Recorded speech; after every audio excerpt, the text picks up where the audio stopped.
Hello, আসসালামু আলাইকুম। আজকে দেখাবো চটপটি রান্না। এত মজা হয়েছিল যে আপনাদের ভাষায় প্রকাশ করতে পারবো না।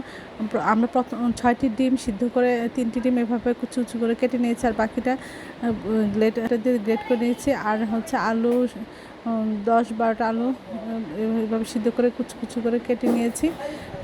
নিয়ে আমরা এই করবো। আর ডাবলি বুটটা কিছু 1-2 ঘন্টা ভিজিয়ে রেখে তারপর সিদ্ধ করে নিয়েছি। আমরা এখন পুরো রান্নায় যাব। এই যে এইভাবে ডিম কুচি কুচি করে কেটে নিয়েছি, আর হচ্ছে আলুগুলি কুচি কুচি করে কেটে নিয়েছি। আপনারা এইভাবে যদি বাসায় রান্না করে নেন তাহলে বাচ্চারা খুব মজা করে খাবে। বাইরের খাবার তো অস্বাস্থ্যকর, এবং ফুচকা চটপটি এগুলি পছন্দ করে না এমন মানুষ খুব কমে আছে। যারা ডায়াবেটিস তারা তো মিষ্টি খাবার খেতে পারে না। এগুলি স্বাস্থ্যসম্মত খাবার ঘরে তৈরি করে কিন্তু খুব ভালো হয়।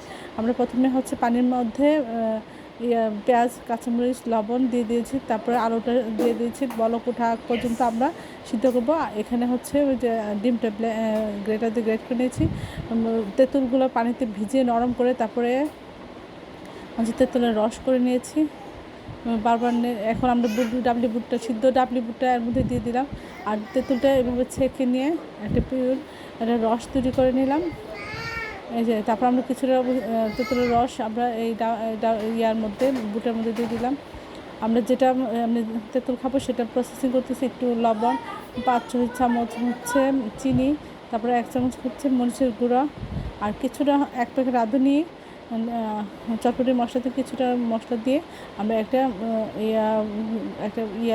রস করে নিয়েছি। এটা এত সুস্বাদু হয়েছিল যে বলার বাইরে, সবাই শুধু এটাই খেতে চাচ্ছিল। তো যাই হোক, বাকি মশলা আমরা সব ওই রান্নাতে দিয়ে দিলাম।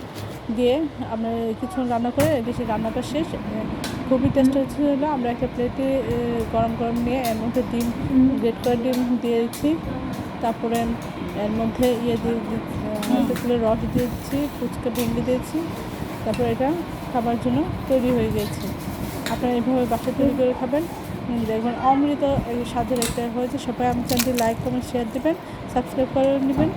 এই ধরনের ভিডিও পাওয়ার জন্য আমার সাথে আমার চ্যানেলের সাথে থাকবেন। সবাই ভালো থাকবেন, সুস্থ থাকবেন। আসসালামু আলাইকুম।